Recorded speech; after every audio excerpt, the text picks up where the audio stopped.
who opposed it. One of them was Jeremy Corbyn, the former leader of the Labour Party. Let's put this on the screen, for example. He says, thank you to all of those who have written to me about the terminally ill end-of-life bill. I want to take the time to explain why I'm voting against the legislation. I understand why people feel so passionately, etc. But choice at the end of life can only be meaningful in a system where everybody has access to the best palliative care possible. But chronic underfunding has left many of those suffering from terminal illness without the support they need. Without addressing these deficiencies, the legislation puts the poorest, the elderly, and the disabled people at risk of serious neglect and discrimination.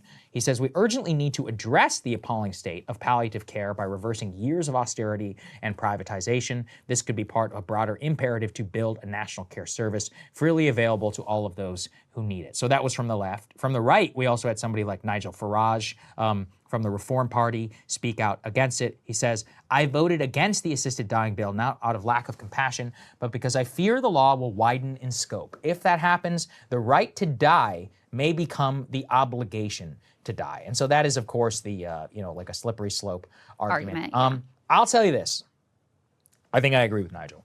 And it's because of the results out of Canada, which we'll get to in a little bit. On its face, and by the way, keep in mind, I'm not Christian. I know that's a whole other level of discourse around suicide, et cetera. So if you're looking for that, go to Ross Douthat or somebody else about civilization, Christianity, and the spiritual arguments against this. On a basic level, I think most people can understand and empathize with the idea of wanting to end your life about, quote unquote, 6 months. But the results out of Canada do show that there are cases. And I think the case it's not a lot, probably 5%.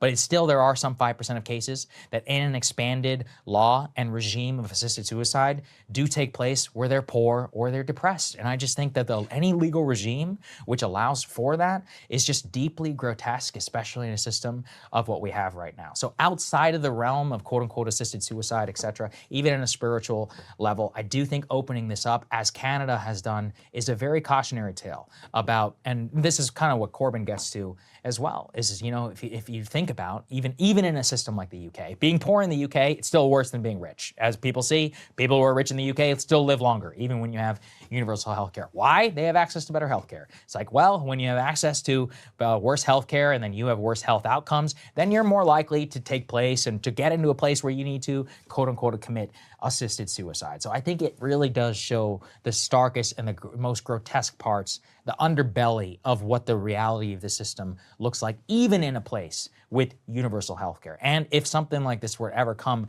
to the United States, you can just imagine what the uptick, what it would be. It would be people on Medicaid. It'd be, the uninsured. It would be predominantly the people with the worst health outcomes in the U.S. are all the poorest. Even all rates of cancer, obesity, et cetera. So I just think it's a very, very cautionary tale. But I understand it's a very fraught conversation. Yeah, I hear all those arguments. I mean, the two major ones are the ones that Nigel Farage and Jeremy Corbyn offered. So Farage is basically like, it's a slippery slope. So he doesn't even object to the bill as it is, which, just to reiterate, this bill, which will apply to England and Wales to start with, is just for terminally ill patients. And it's patients who have had you have 6 months or less to live diagnosis. There is a significantly onerous process that you have to get to in order to, get this determination and allow you to avail yourself of the rights in this bill. To me, that strikes the right balance. I guess I'm sort of like a centrist on this issue, because what has made the Canada example fraught is they have opened it up to people who also have mental illness. And that, to me, is a bridge too far, because in the UK, what you're talking about is people who they're already going to die.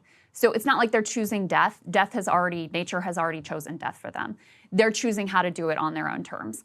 And, I have personally known people who have struggled with this at the end of their life and do not want to suffer for months on end in excruciating pain and in miserable circumstances, and want to have the right to die with dignity. And I fully support that. So, I don't really buy the slippery slope argument, because, look, they're voting on this particular law at this particular time. The debate down the road, if someone tries to push it to the next level, then you can oppose that at that time. So I don't really buy the slippery slope argument.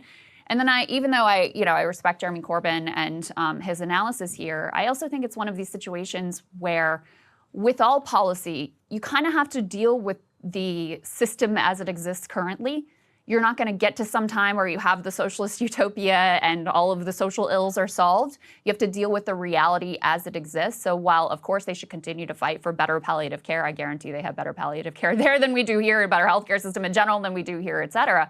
So while you continue that fight, you also have to give people the right to have that dignity and choice at their end of their life. And I'll give you another, an example here that maybe, Saagar, you'll respond to is there are a lot of lefties who argue, like, you cannot crack down on crime because we have all of these social ills.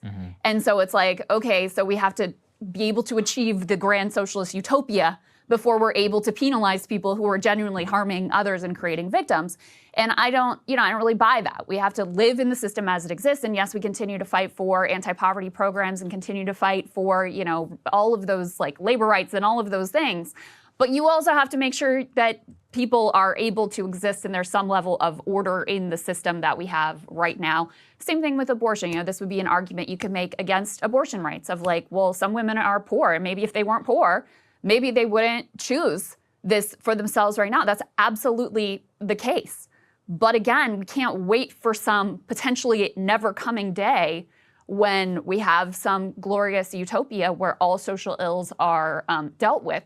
You have to deal with society as it exists and try to improve people's lives in the best way that you possibly can. So that's where I come down. I think it's all very well taken. And it's one of those, though, I want us all to just acknowledge the reality sometimes of what the stuff means, because unfortunately, we cherry pick examples. But I remember once, people were talking about the topic of abortion, and they were like, in Iceland, or I think it was Denmark, I forget which nation it is. They're like, we have eradicated Down syndrome. And I was like, well, what does that mean? It means you have a 100% abortion rate for people who have Down syndrome in the womb.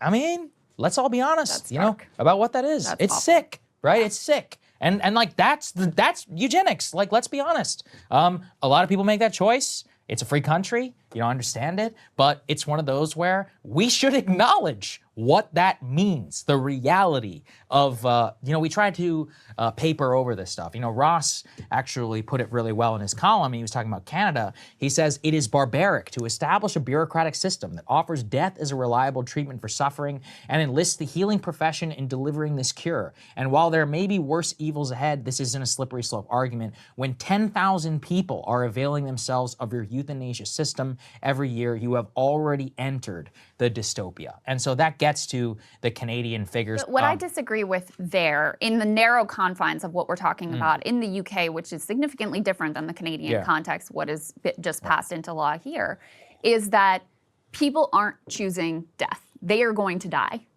Well, but they're given, this allows them to go out on their own terms.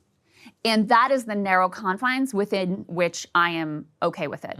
And not only okay with it, where I actively support it. I think it is the right and more moral position to give people that opportunity to go out with dignity and with vastly less, pain at the end of their lives. So to me, that distinction is really important. And that's why, again, and I guess I'm sort of like a centrist on this issue, why I don't think expanding it to people who are mentally ill, who may be in, I'm not diminishing their pain and suffering, like they may be in extraordinary psychological and sometimes also physical pain. But psychologists have a very difficult time determining, even in cases of so-called treatment-resistant depression, yes, exactly, whether people are going to be permanently afflicted with this, or if there may be some life change or just as you get older or some new treatment. But psychologists are very bad at predicting whether this is going to be a permanent state of psychological distress for any given individual. And so in that case, I do feel that the moral calculus is quite different. And to offer people, rather than we're going to keep trying, we're going to keep fighting, we're going to get you through this, like we want you here with us and among us and we value you, instead of that being the message, having even the possibility that the message would be like, we could help you off yourself. I think that's horrible. I genuinely think that's horrible. But that's not what's being contemplated in the UK. And so that's why I feel like they have drawn the boundaries in a way that is, basically correct and with a lot of thought towards like the morals and ethics of the situation. I think, well, look, America is becoming much more secular. We're the most secular country that we've ever been, in our modern history. This is going to come, I can guarantee you, even outside of the Oregon context. That was a big, what was it, in the 90s, maybe the 2000s? It was a big culture war, but I can see it in a federal